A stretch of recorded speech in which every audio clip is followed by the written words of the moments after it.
Eu falei logo na abertura do programa sobre a regulamentação da licença paternidade, que deve acontecer em breve, viu? O Supremo Tribunal Federal determinou que o Congresso Nacional tem 18 meses para criar uma lei para trazer ali a regulamentação a respeito desse benefício. Até então, tudo acontece conforme regra transitória da Constituição Federal. Vou conversar com um especialista no assunto sobre esse tema, o Éder Araújo, que é especialista em direito trabalhista. Está conectado aqui com a gente, doutor? Bom dia, seja muito bem-vindo.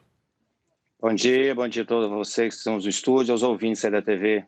Muito obrigado. Doutor, primeiro, explica para a gente por que o Supremo Tribunal Federal entrou nessa discussão agora.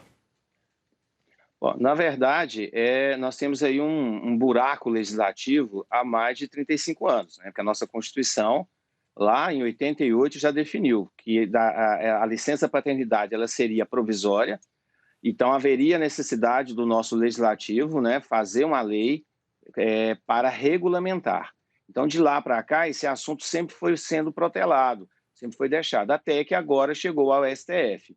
E o STF deu um recado ao nosso Poder Legislativo, ao Congresso. Falou, olha, se em 18 meses vocês não definirem através de uma lei, né, a definição, o prazo exato da licença paternidade, o STF então vai legislar e vai definir as regras. Então, na verdade, isso já deveria ter sido acontecer, infelizmente, questões diversas, isso não aconteceu. Mas agora nós temos aí uma data, né, um marco temporal importante para então essa definição. E já existe alguma proposta que já foi pré-analisada ou algo já na ideia do Congresso de como deve ser essa nova regulamentação? Wilker, a sua pergunta é muito importante. Na verdade, existem vários projetos. O que realmente hoje está batendo muito a discussão é qual o tempo, afinal. Vamos igualar a licença paternidade à licença maternidade de 120 dias? Né? Quem vai custear isso? Ao afastar o pai, né, do ambiente de trabalho para cuidar do filho recém-nascido, alguém tem que pagar essa conta. Então, se formos pegar como é feito com a licença maternidade, os primeiros 15 dias seria do empregador e o restante seria da Previdência Social. Só que aí você está onerando, nós teremos um impacto, né, nas contas públicas.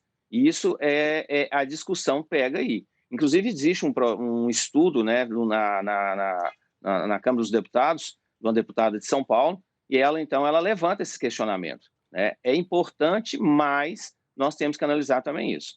Tem muita coisa em jogo, né? Muita coisa que precisa ser analisada. Eu já vi propostas, inclusive, que propõem, né, fracionar. Colocar o pai para ter os 2 primeiros meses ali de licença, depois que a mãe voltasse às suas atividades, ele pegaria os outros 2. Seria essas ideias que estão sendo discutidas nesse momento, né? Na opinião do senhor, esse prazo de 18 meses, eu sei que já passaram aí muitos anos, que isso já deveria ter sido regulamentado antes. Mas esses 18 meses, será que são suficientes para que essa discussão aconteça de forma profunda, com a profundidade que esse tema precisa ter? Sim, eu acho que é mais que necessário, até porque não é um assunto novo, né? Não é um assunto que que surgiu agora. Então, na verdade, é os nossos congressistas agora enfrentarem o problema. Então, eu concordo com você com relação a essa discussão. Existem diversas propostas, né? Propostas de se igualar, de aumentar, de dividir com a mãe, né? A licença, esse acompanhamento, né? O pós-nascimento do filho. Enfim, o Congresso realmente agora vai ter que enfrentar a matéria e precisa de uma solução. A sociedade precisa disso. Essa indefinição, ela passou do tempo, né? Tem essa necessidade importante de se definir. E como que funciona nesses casos em que o judiciário pode acabar legislando se o Congresso não fizer o papel dele, não cumprir com o papel dele? Como que isso funciona na prática? A gente já tem casos precedentes que podem nos ajudar ali a ilustrar e a entender como que isso pode acontecer caso não seja regulamentado nesse prazo proposto? Isso aí é uma discussão, né? Muitos dizem que o STF ele está desempenhando o papel do poder legislativo, né? Outros falam que está dentro da competência. Então, é uma questão política, uma questão, né, de interpretação da Constituição, mas o STF está aí. O papel dele é realmente fazer com que a Constituição Federal seja respeitada. E como a Constituição foi desrespeitada, né, não foi cumprido, né, esse papel há mais de 35 anos, está lá parado esse tema, então o STF então, ele vai enfrentá-lo e vai definir. Então ele está dando uma oportunidade, ao meu ver, essa é a minha opinião, do Legislativo então corrigir essa falha. Se não acontecer, ele vai então interferir. Como o senhor disse, o prazo é suficiente, né? Se não fizerem, é por falta de articulação ali, por falta de vontade também. E as empresas? Exatamente. As empresas, elas conseguem, de alguma forma, fazer algum tipo de pressão? Porque eu imagino que isso vai onerar bastante, né? Principalmente as empresas menores, as médias empresas, elas podem ter prejuízo se isso não for regulamentado, seguindo ali mais ou menos o que acontece com a licença maternidade, como o senhor disse. Sim, não, eu vejo dessa forma também, Wilker. Eu vejo que já existe uma discriminação, a gente fala que não existe, mas existe uma discriminação velada, né, com a mulher grávida. Então, geralmente, tem estudos já que quando ela volta da licença, um percentual muito pequeno fica na atividade. Então, a grande parte dos empregadores acabam dispensando. Eu também tenho essa preocupação no sentido de imaginar como será o impacto nas relações de trabalho, né, na força produtiva das empresas. Então, haverá pressão, sim. Eu acredito que não vai ficar apenas nos 5 dias, essa é a minha opinião pessoal. Eu acho que deva ficar aí numa faixa de 30 dias, né, essa licença paternidade. Então, realmente é preocupante. Então, isso pode, dependendo, causar até desemprego. Então, a gente tem que analisar bem, a discussão ela tem que ser ampla, isso não pode ser feito apenas, né, com a canetada, né, vamos editar a lei sem uma discussão. As empresas precisam ser ouvidas, o empresário precisa ser ouvido, o impacto previdenciário nas contas públicas precisa ser considerado. Não que eu ache que o pai não deva acompanhar o nascimento do filho e dar aquele apoio, não é isso. É a questão mesmo social. Então, isso tem que ser bem discutido. Concordo com você. Não tem discussão a respeito dessa necessidade de aumentar um pouco Não. mais, né? Só para a gente explicar para quem está em casa, hoje a licença paternidade ela é de 5 dias corridos, não é isso? Isso, 5 dias corridos, exatamente. Certo. E aí, nesse caso, a proposta pode chegar a até estender isso para 4 meses. Na avaliação do senhor, esses 4 meses é um exagero? Claro que isso vai depender, vai precisar de estudos e tudo mais. Mas 4 meses é tempo demais, na opinião do senhor? Então, vamos lá. Eu não vejo o tempo que você gasta acompanhando o nascimento do filho, apoiando a mulher, principalmente, esses primeiros momentos, né, que são muito importantes, o empoderamento da mulher, o pós-parto, eu não vejo o prazo de 4 meses é longo, não é isso. Eu entendo que haverá uma discussão e talvez por questões realmente políticas, sociais, as relações de trabalho, isso sofra alguma pressão para diminuir. Mas, na minha opinião, eu acho que a participação do homem, né, o pai, né, nesse contexto de formação, de pós-parto, é muito importante. E te falo mais alguma coisa, falo uma outra coisa para você. Tem estudos que revelam que os pais que acompanham esses primeiros dias de nascimento dos filhos, eles se tornam melhores esposos, melhores pais, tá?